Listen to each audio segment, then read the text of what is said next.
Hello everyone. Good morning. Today is 1st of March. My name is Sahil and welcome to the newspaper analysis. So friends, in the today's newspaper analysis video, we'll be taking up the entire analysis of the Hindu newspaper. Also, we'll see if there are some relevant articles in the Indian Express explained section. Now, first of all, let's see the overview of the entire newspaper to understand that which articles will be important for the examination. Now, first of all, we'll start from the Indian Express explained page. So the first article, it is talking about the reading the new climate report. Okay, so basically the IPCC fifth assessment reports part 2 has been released. So in this context, we'll be discussing this entire article. Such articles have also come in the Hindu newspaper. Then the five fallouts of the western sanction on Russia. Okay, so basically guys, the economic aspect yesterday we have seen, today also will be seeing in the one of the Hindu editorial article is also there. Clear. However, you not need to go too much into the such kind of articles, because these kind of things will be highly be evolving as this matter will unfold. Now, after this, let's see the articles that are relevant in the Hindu newspaper. Okay, so in the Hindu newspaper, there is one text and the context section that comes. It is in the e-copy. So in the text and the context, the first article is talking about the land protest over the Diocha Pachami coal block. So this particular article will see that what it is talking about. Then the controversy around the $500 million MCC grant to Nepal. So this article also will see. Okay, now this article can also be seen under the GS paper number 4 also.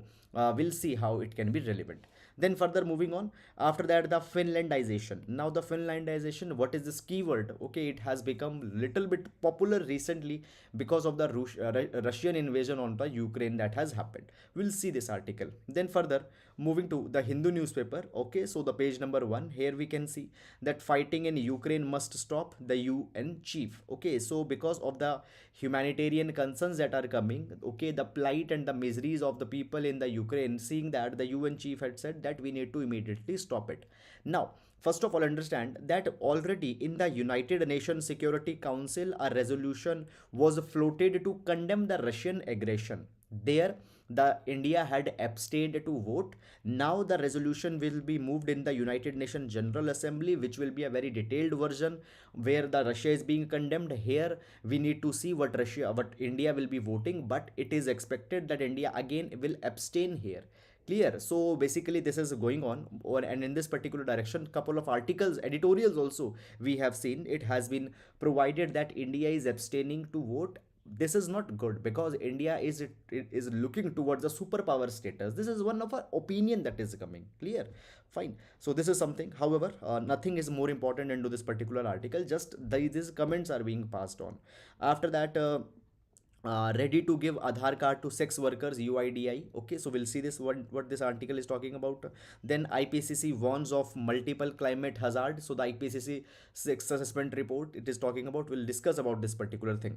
Okay, GDP to grow at 8.9% in 2021-2022 instead of 9.2%. Okay, see, every day you don't need to see these particular estimates. They will be changing very frequently. The number of COVID-19 cases will increase, this data will change. Fine. Then the performance, the foreign relations, everything will be changing. So every day such kind of estimates that are coming are not needed to be seen in the context of the examination. Then after that, moving on, in the city section, there is basically in the city section the regional news etc have been talked about. Very much nothing is very much important.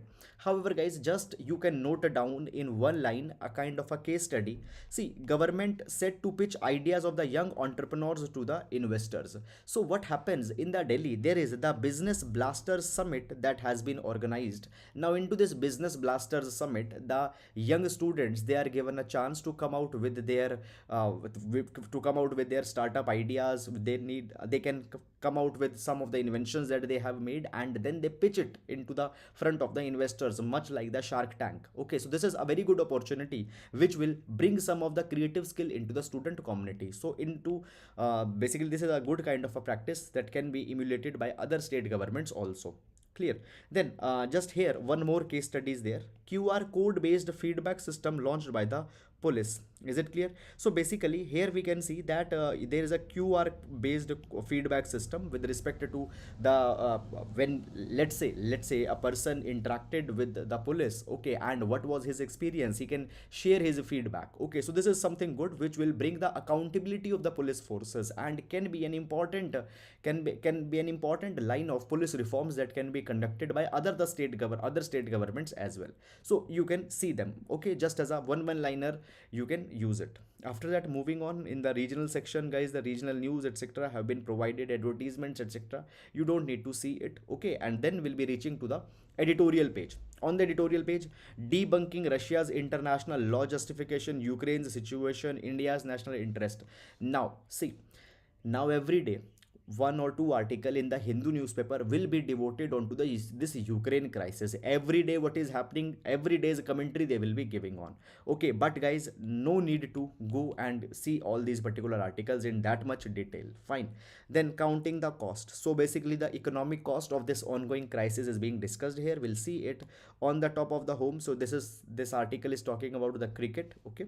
Then further moving on, the silver line is not a vanity project. So the justification of the silver line project has been given. We'll see what are the brief points. Reporting the cyber attacks. So India needs a robust cyber security architecture. We'll see this article. Okay. Now basically here we can see the flag bearers of nationalism. Now see, this article is a political article with respect to the issues going on in the Karnataka.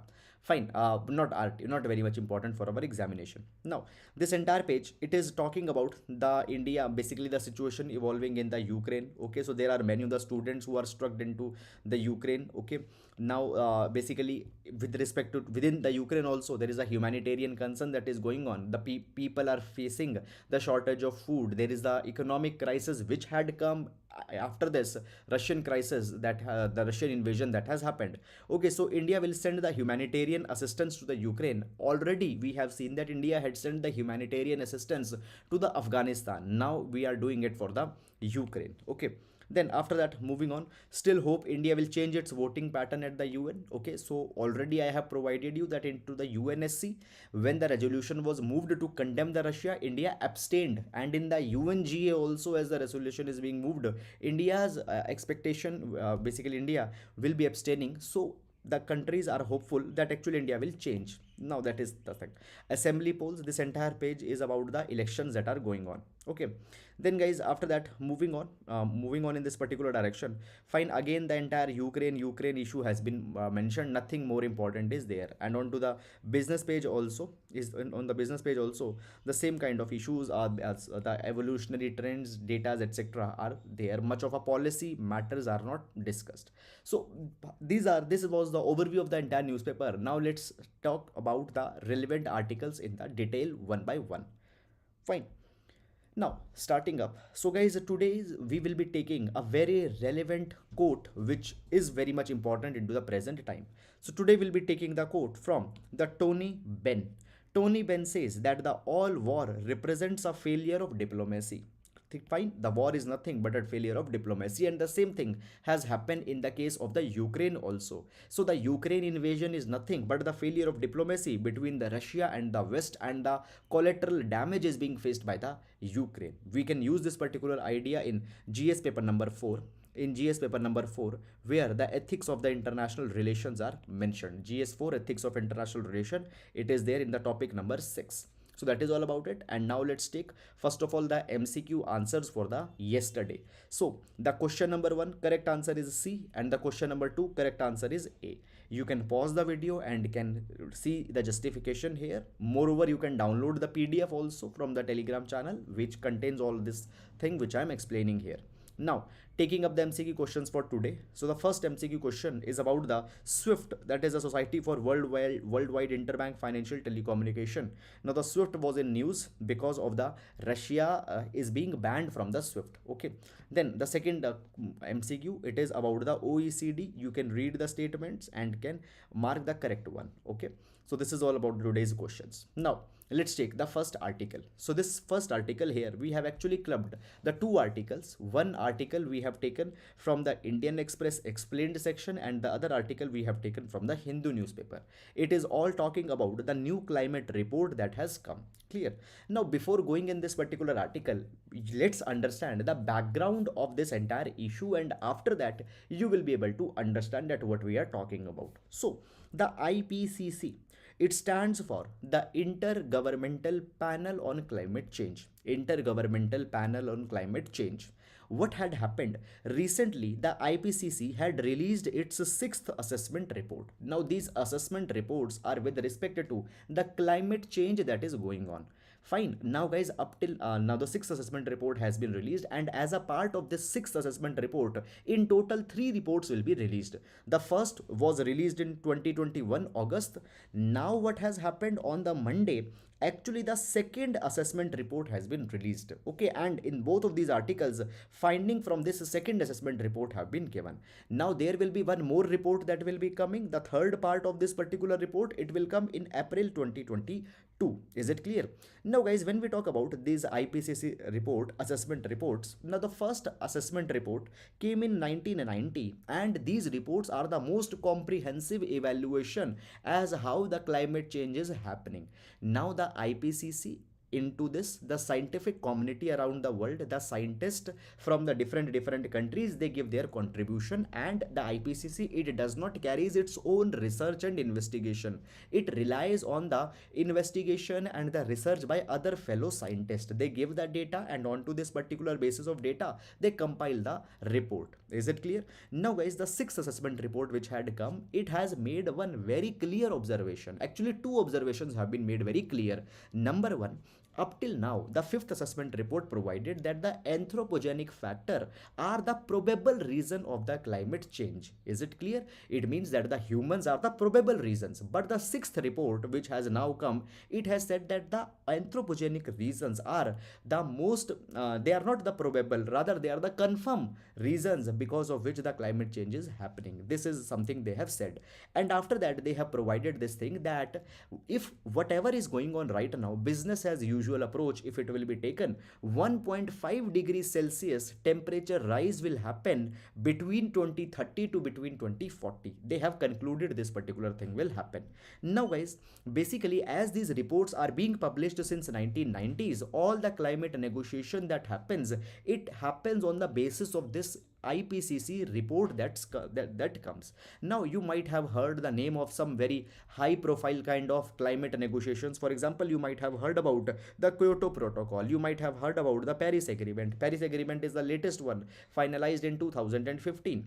So these Paris Agreement, Kyoto Protocols, they are being finalized onto the basis of these IPCC reports that have come. Clear? Now, basically, the Paris Agreement was negotiated onto the basis of the fifth assessment report that came at that point of a time.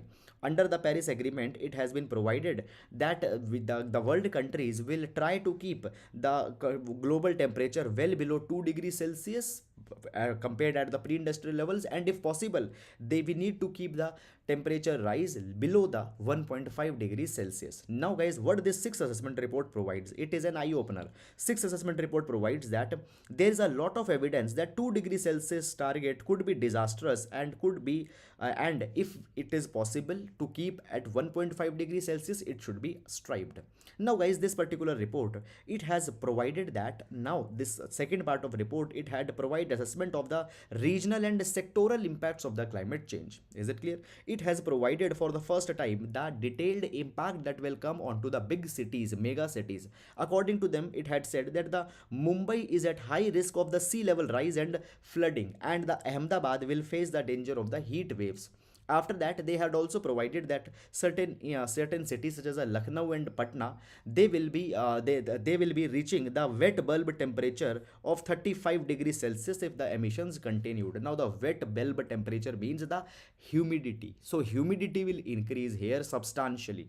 Is it clear? So the humidity will increase. Then the next thing that has been provided by the report, it has provided that the health impact of climate change are also be aggravated. The report provides that the vector-borne disease fine, and the waterborne diseases such as the malaria, dengue, fine, in the subtropical Asia will increase and large number of people might die because of it.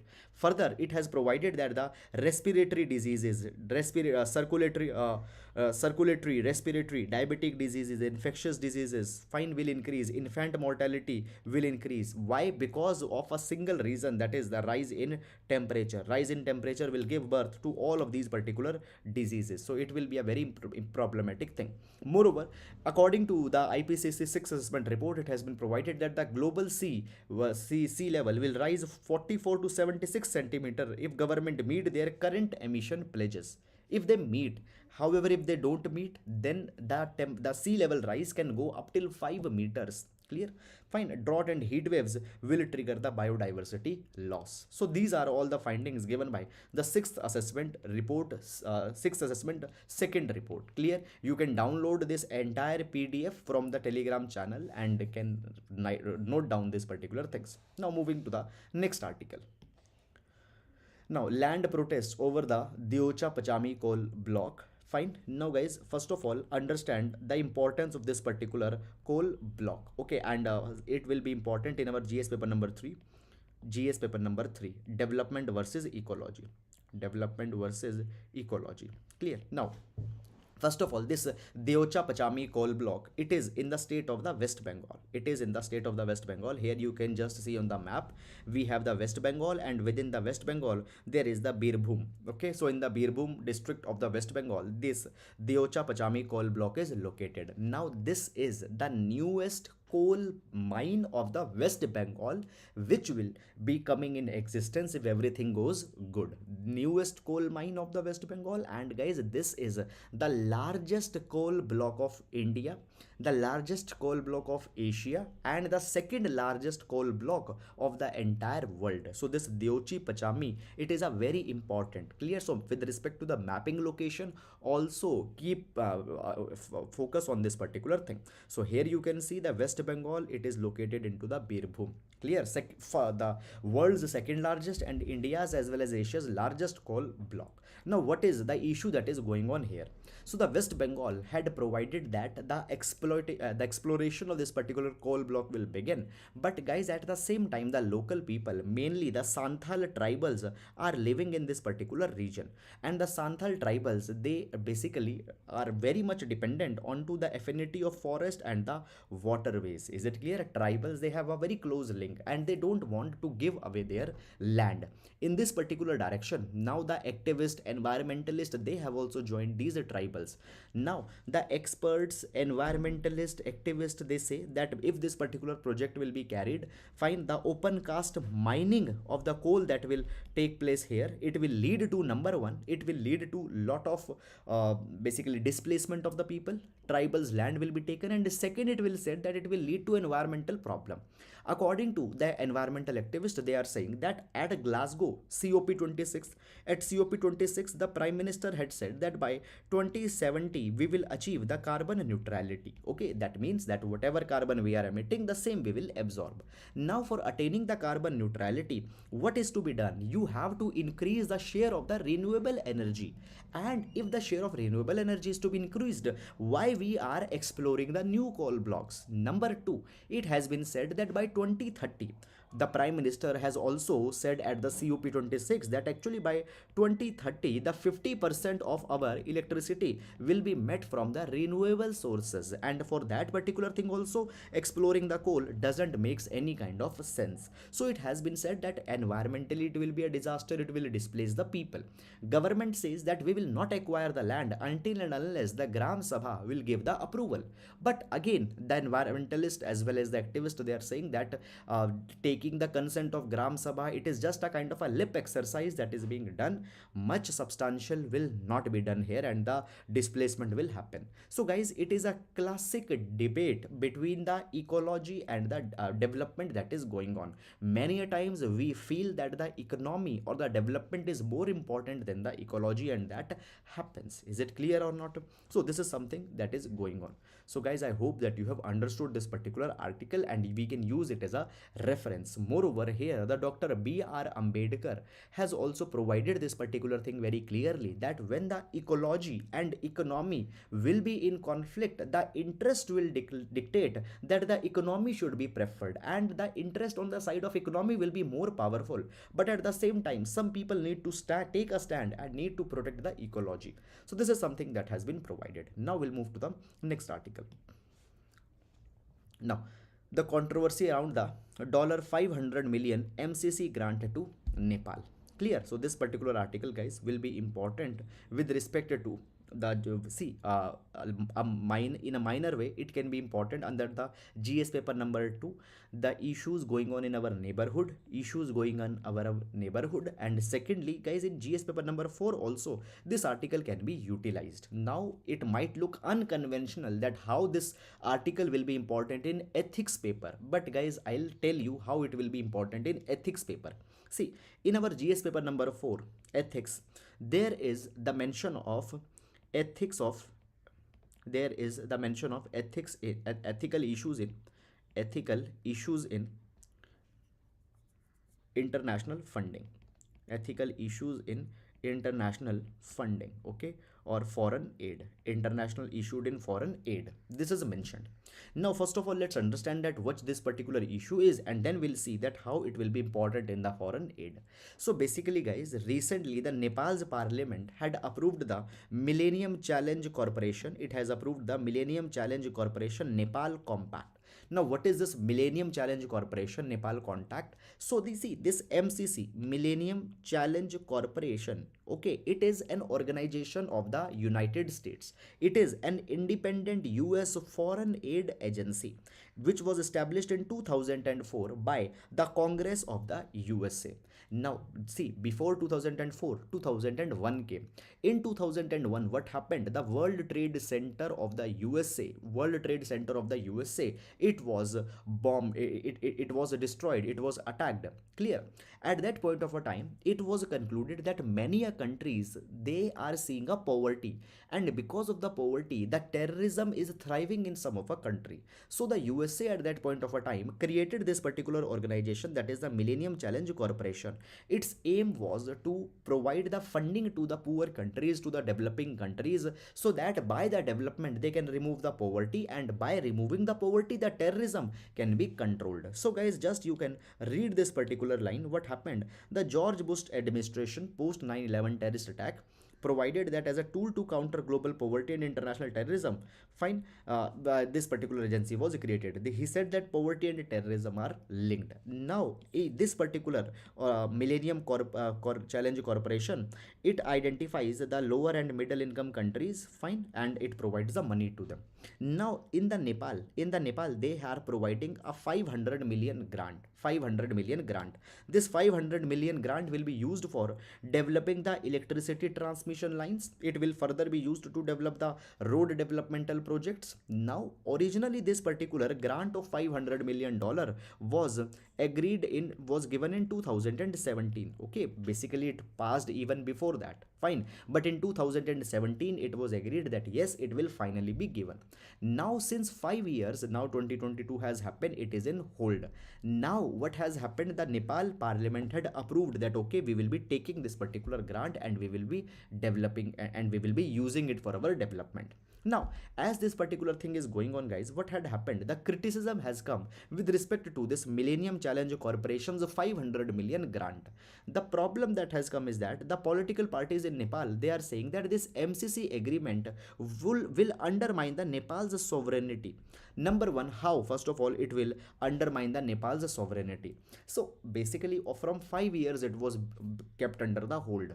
Just now the USA had given a very strict warning to the Nepal that you have to take a call till 28th of February. Is it clear? If you will not take the call till 28th of February, this will be cancelled. Now it has been called as a attempt to undermine the sovereignty. Second thing, it is being said that actually this particular money is being given to the Nepal so that the Nepal can be made as a faithful ally of the USA.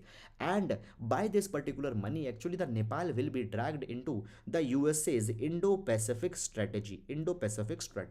Now you might be knowing this particular thing, that the USA is coming into the Indo-Pacific Indo-Pacific to counter the China, and there it needs the partners. So it is just giving the money to buy the loyalty of Nepal.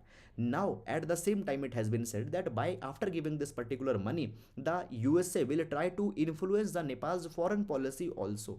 Find it will put the conditions that you will not coordinate with the cooperate with the China. Okay, it according to the Nepal, the US is focused on countering China. Okay, and therefore the Nepal is being given such kind of money. Moreover, it is being said that the money that the US is offering, it is just the America's answer to the China's Belt and Road Initiative. As China is giving the money, the America is also giving the money. Moreover, it has been provided that actually this particular thing will also go against the constitution of the Nepal.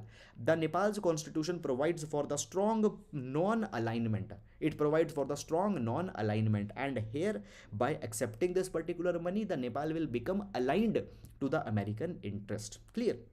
Now, see, I told you that this particular topic will be important under the issue of the foreign aid under the ethics. Now, guys, see, when the foreign aid, we talk about it, in the foreign aid, what happens? There are actually the two countries. One is the donor nation and other is the recipient nation. The donor nation is providing the money to the recipient. Now, the reason that will be given is that we actually want to bring the development in a recipient country, and it will be said that there is a selfless attempt that is being made. So on the face it will be shown that there is a kind of a selflessness under which this particular money is being given, but at the back end there are many of the hidden agendas, hidden motives that are there for which this particular money is being given. So therefore it is having a kind of a corrupt motives attached to it. It is having a corrupt motive attached to it. So therefore many times through the under the name of the foreign aid, under the name of foreign funding, the countries are furthering their own agendas, their own vested interest.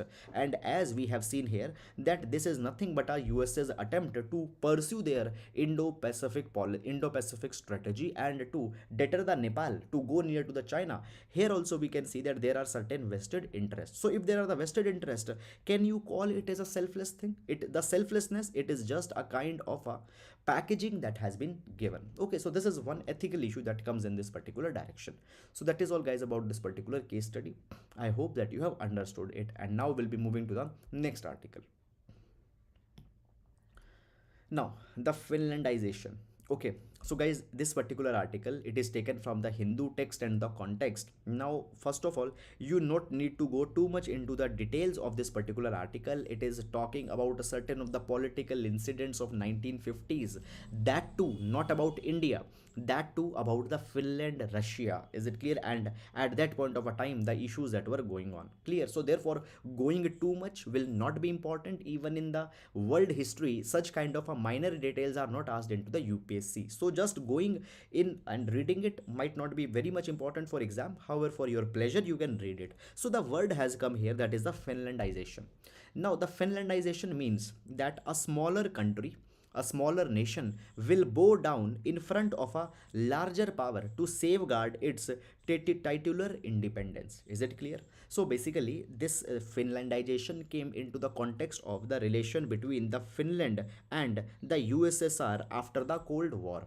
So basically what happened, the Finland, it did not join the NATO. Okay, why? Because the Finland did not wanted to make the USSR irritated. So what happened, Finland bowed in front of the USSR so that the USSR does not invades it and its independence is kept intact. So actually there was the Finno-Soviet Treaty of 1948 that happened, and under this Finno-Soviet Treaty of 1948, the Finland agreed or promised to the USSR that we will not be doing anything which might impact your strategic interest. For that reason, will not join the NATO, will not become very close friends of the USA, because then the USSR's interest will get impacted. So what happened here? Here the Finlandization happened for the first time. What happened? The Finlandization, what it is? Again, I'll repeat. It is the smaller country or the smaller power will bow down in front of a larger power. So Finland was a smaller power, USSR was a bigger power. Finland bowed down in the front of the Soviet Union. They said that will not make any agreement with the NATO, etc. Now it has been said that in right now it is being said that when the Russia and Ukraine are being seen, there is a Finlandization that is happening. Is it clear that the Russia wants that the Ukraine should bow in front of the Russia? But guys, it is a technically not a Finlandization. Technically not a Finlandization. Why? Number one, the Ukraine had not said that we will bow in front of Russia. Russia expects it, but Ukraine is not ready to do that. Secondly, Russia had already invaded the Ukraine. Okay, fine, Russia had already invaded the Ukraine. So this is the entire issue that has been there. So just you need to understand this keyword and the context. Now we'll be moving to the next article. Ready to give Aadhaar card to sex workers, UIDI tells the Supreme Court. Okay, this particular article, guys, will be important with respect to the GS paper number 2, social justice, GS paper number 2, social justice, and the justice for the vulnerable sections of society, vulnerable sections. Okay, now understand this particular thing, guys, that what happened. First of all, the sex workers, okay, the sex workers, okay, many of the lgbt communities, okay, in the past they have denied the Aadhaar cards. Why they have been denied Aadhaar cards? Sometimes it is being said that the Aadhaar card cannot be given because the sexuality of a group cannot be determined. Okay, particularly let's say when the transgenders are there, fine, determining the sexuality, intersex, when the intersex are there, transgenders are there, determining the sexuality, it is a kind of a problem. So the Aadhaar cards were denied. Sex workers were denied the Aadhaar cards when they were not willing to share their identity proofs. Is it clear? The Aadhaar cards were denied. Now, the Supreme Court has observed in this particular thing. Now, this observation came in 2021 itself. Supreme Court has observed that actually the fundamental rights that are available, they are guaranteed to every citizen irrespective of the vocation of that particular person. Fine. Now, the sex workers, they are involving into the sex trade, and because of that particular thing, many a times they are working in such kind of a location that they don't have address proofs, they don't have residence proofs. Sometimes they don't want to share their residence proof because they did not want to compromise on their privacy. So this is something that has come, and in such a kind of a thing, denying them the ration card or denying them the Aadhaar card will not be just. So the Supreme Court directed the central government that you issue the voter card, Aadhaar card, ration card to sex workers even if they are not able to provide the residence proof. Now this particular process has been started. What has happened? Now the UIDAI, that is a Unique Identification Authority of India, had informed the Supreme Court. It has informed the Supreme Court that it is willing to issue Aadhaar card to sex workers without insisting on proof of residence or without insisting on to the proof of identity, if they can just provide a certificate from a gazetted officer of the health department, or from the NACO, National AIDS Control Organization. They will provide them the Aadhaar card. And why these Aadhaar cards will be important? There are many of the government benefits that are actually tagged by the Aadhaar card. Clear? Aadhaar card and ration card are very much important documents. For example, to get many of the food benefits, to get many of the other entitlements, fine, the Aadhaar card and ration card are needed to be furnished. So now they will be provided it. Clear? So this is, guys, the development that has come. This is the realization of the fundamental rights, clear, for the vulnerable sections. Now we'll move to the next article. Counting the cost. Now this article has been taken from the Hindu newspaper. Clear? Now guys, this is talking just about the impacts of the economic impacts of the Russia's invasion on the Ukraine. Okay. Now first of all, in the yesterday's newspaper analysis, already we have seen this particular article, and for that reason, every day we are seeing some articles onto the Russia-Ukraine. Now see, what had happened. Number one, the USA as well as the Europe, they are saying that the Russia will be banned from the SWIFT. The Russia will be banned from the SWIFT. Okay. Now we have already seen in the yesterday's newspaper that what is this SWIFT? Now SWIFT, it is a messaging platform. Find through the SWIFT, secure messages can be sent, find between the different financial institutions, and on to the basis of those messages, then the financial transactions can be settled. So the US and Europe wants that the Russia's banks should be banned from the SWIFT. If they will be banned from the SWIFT platform, Fine, the settlement with the Russian banks will become very much difficult, clear, and it will impose a economic pressure on the Russia. Second thing, guys, what has happened? Basically, the central bank of Russia, okay, on it also many of the sanctions are being imposed by the USA. So what is the thing that is, or what is the strategy that is being taken? The economic cost or economic sanctions are being imposed on Russia so that Russia becomes a soft on the Ukraine. Now, basically, the article says that this thing will not only impact the Russia, but it will impact the entire world. So the economic cost of the Putin's unilateral decision, fine, the special military operation that he had carried onto the Ukraine, now the impact of it will be felt around the entire world. Clear. Now actually see, there are the large number of European companies that are doing a lot of trade with the Russia. European banks are very much connected with the Russian banks. If the Russian banks will be cut off from the SWIFT, there will be a lot of economic impact that will come on the European banks, on the European businesses. So actually not only the Russia will suffer, the entire Europe will suffer. Moreover, guys, there is one more problem that is coming. See, it is being said that the countries, they will not be exporting the crude oil and gas from the Russia. Is it clear? Now if we see the Russia is the world's second largest producer of oil, and very big chunk of the natural gas is also in the Russia.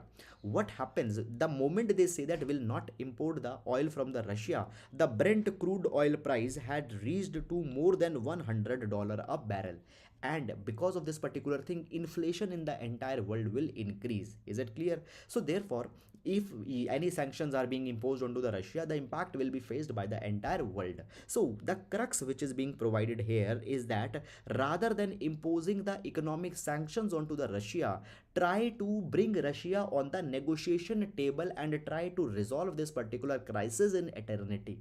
Imposing sanctions will not be solving any purpose. Moreover, the humanitarian crisis will also continue. So rather than the economic sanctions, bring Russia onto the negotiation table. This is something that has been provided. Okay, apart from that, there is nothing more in this article. Now we'll move to the next article. The silver line is not a vanity project. Now guys, this particular article will be important for our GS paper number 3, again with respect to the ecology versus development. Ecology versus development, as well as in GS paper number 3 in the infrastructure also it will be important. Infrastructure. Now, first of all, before going in this particular article, let's see the background of this particular article. So here you can see there is a map of Kerala. Now in the Kerala, there is a proposal of developing the Silver Line corridor or a Silver Line railway project. It will connect the north of Kerala to the south of the Kerala. It will be a semi high speed train line. Will be a semi high speed train line. Okay, semi high speed train line. Now basically there are the two type of people, there are the two type of people involved in this Silver Line project.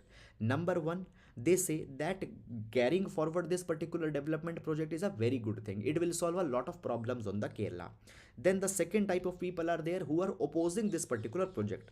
According to them, it will be a disastrous project. Now, this particular article which has come, it is in the favor of the Silver Line project. It is in the favor of the Silver Line project. Now, first of all, guys, as this particular project, this particular line is going on, let's see that what is the criticism that has come, and after the criticism, the justifications of the favor will make much more sense. So basically, guys, there are actually three type of justifications that are there. Number one, it is being said that such kind of projects will lead to a lot of ecological disaster. It will lead to the ecological disaster. How it will lead to the ecological disaster? Number one, it has been said that when we talk about the Kerala has a large number of streams that are actually flowing towards this particular side. Large number of streams are there which are flowing towards the west. Now, as this particular corridor will be developed, what will happen? Large number of embankments will be created. Fine, at some places corridor is to be elevated. For that, large number of construction concretization is to be carried. What it will do? It will disturb the flow of the rivers, and then the flooding will happen in the mean course of time. Secondly, as this particular construction will be carried, it will create a lot of dust pollution. At the same time, as this project will go, it will disturb the fragile ecology of the Western Ghats. Find many of the flora, fauna, they will get disturbed. Is it clear? Then the second problem that comes here is, guys, that with respect to the finance. Now, this particular project is being taken on the basis of a borrowed money. Already the Kerala, it is having a high fiscal deficit. It will put a further financial strain onto the finances of the Kerala. Then the third reason that has been said, that the land acquisition that will be carried. Now, as the land acquisition will be carried, a large number of tribal people, the native people, they are to be displaced. Is it clear or not? So this is something that has been provided as a criticism. Now, this article is talking about the justification of the Silver Line project.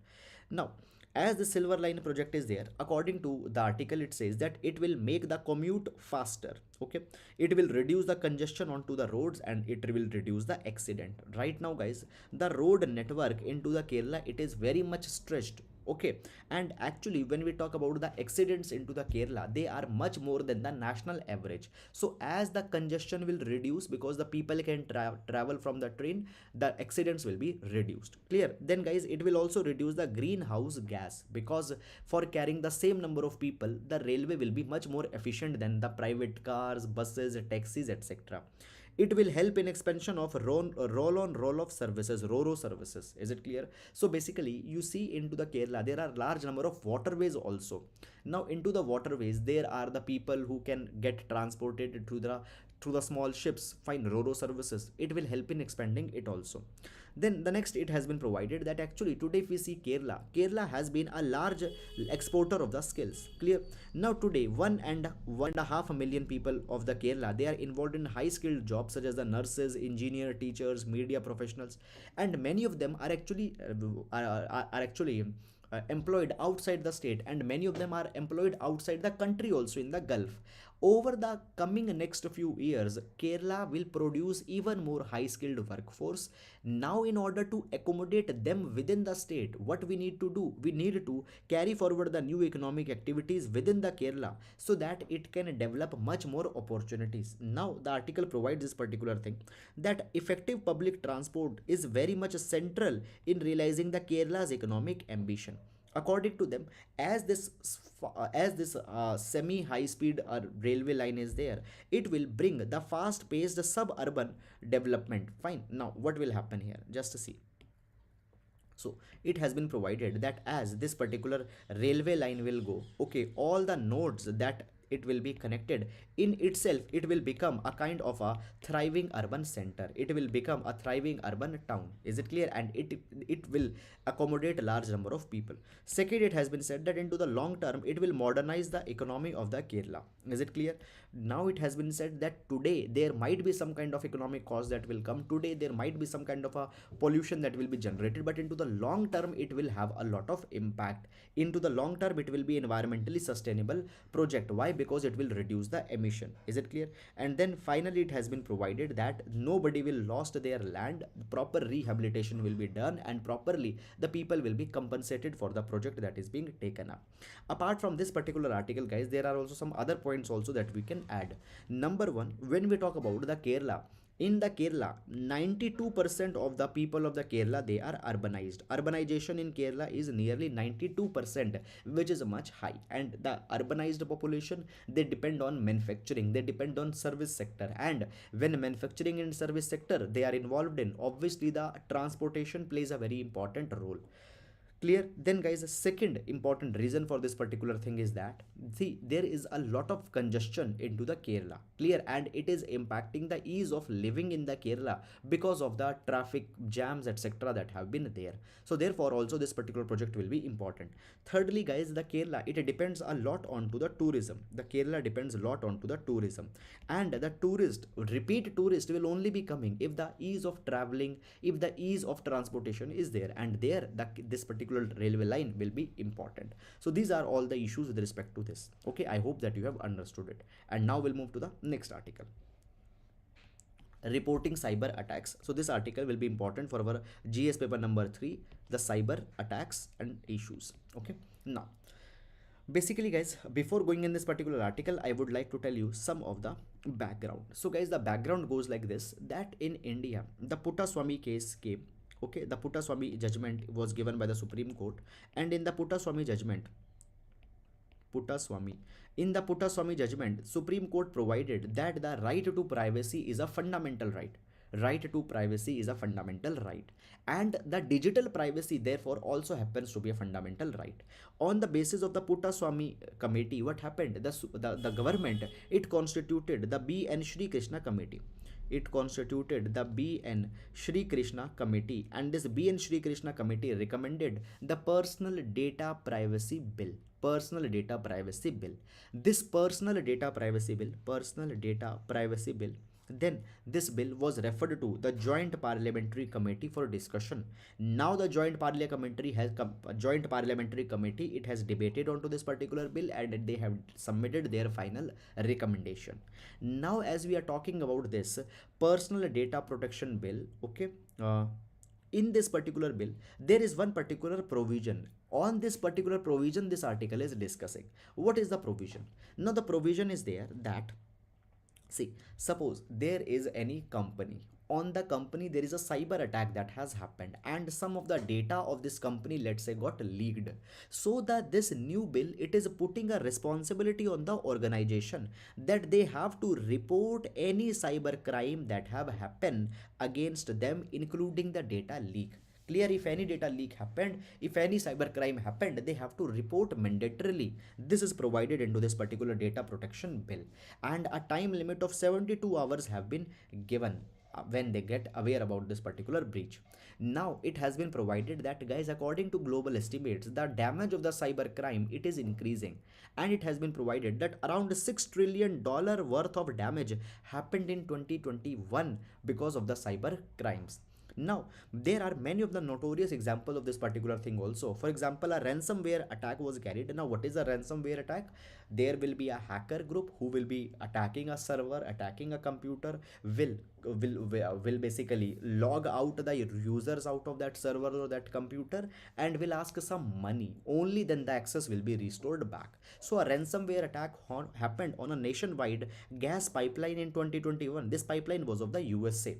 Now, as this pipeline was attacked, what happened? 45% of the petrol and diesel on the east coast, its transportation got impacted. It was a very big ticket cyber attack that had happened on a national utility of a country. So therefore it has been said that these cyber attacks are increasing. Now at the same time, if the organizations, they report these cyber crimes, there are a lot of advantages that can come. We'll see these advantages, but first of all, why these companies, they are not reporting the cyber crime? The reason that they are not reporting a cyber crime is that, see, suppose I am running an MNC. Now I am running an MNC, and I collect a lot of data from the people. Let's say I am running a grocery delivery company. Now I have so many of the people who are buying the groceries from my platform. Now people, they have submitted the card information to me, they have submitted their names, their credentials to me. If the data got leaked and I declared this particular thing, the people, they feel that I am not able to secure the data, and there will be a lack of confidence that will come, and over the period of time the company will face a problem.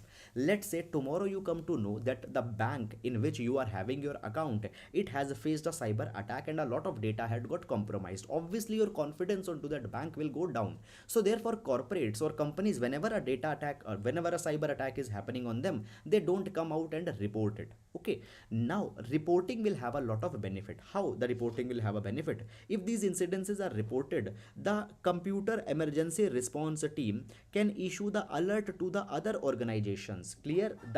What they can do, number one, they can identify the vulnerability due to which the attack happened, and all the corporations, companies which are having the same vulnerability, they can be given a kind of a red flag that you correct it. After that, the firms not yet affected, they can take the precautionary measures, they can deploy the security patches, they can improve their cyber security infrastructure, but the companies, they are reluctant to notify. Now it has been provided that when a firm does not disclose a security breach, the regulator can know that the breach had happened only through the regular periodic cyber security audits. But these cyber security audits are very much erratic, not regular. It is mentioned, but it is not very much regular. Clear? Second thing, guys, that it has been provided that These audits should be comprehensive. Now it has been provided that what we need to do, we need to bring out some of the mechanisms so that these cyber crimes are reported. Number one, it has been provided that the government should empanel a third party cyber security auditor. Now these third party cyber security auditors should conduct the periodical cyber security audit impact assessment audits into the companies and should report to the government if any kind of a cyber breach had happened. Clear? Now this third party security or cyber security auditors need to audit the government department also, state level organizations, center level organizations, and any problem if it is there, a red flag is to be issued. Then after that, it has been provided that government can also mandate the periodic security audit report to be published by the private firm, okay, as well as there can also be the provision of arranging the surprise security audits, okay, on the companies. Is it clear? And then it has been provided that the government of India should also certify the IT security products, okay, antiviruses, etc. Fine, security products should be not certified, okay.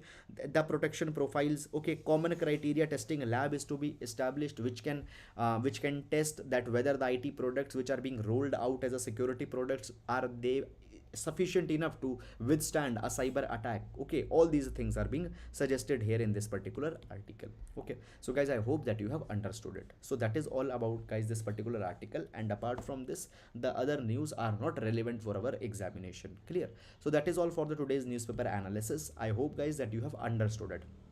So that is all for today. Now we'll be meeting tomorrow. Till then, guys, please take care of yourselves. If you like the initiative, please do subscribe to the channel, please do hit the like button, and please do share the initiative with your friends.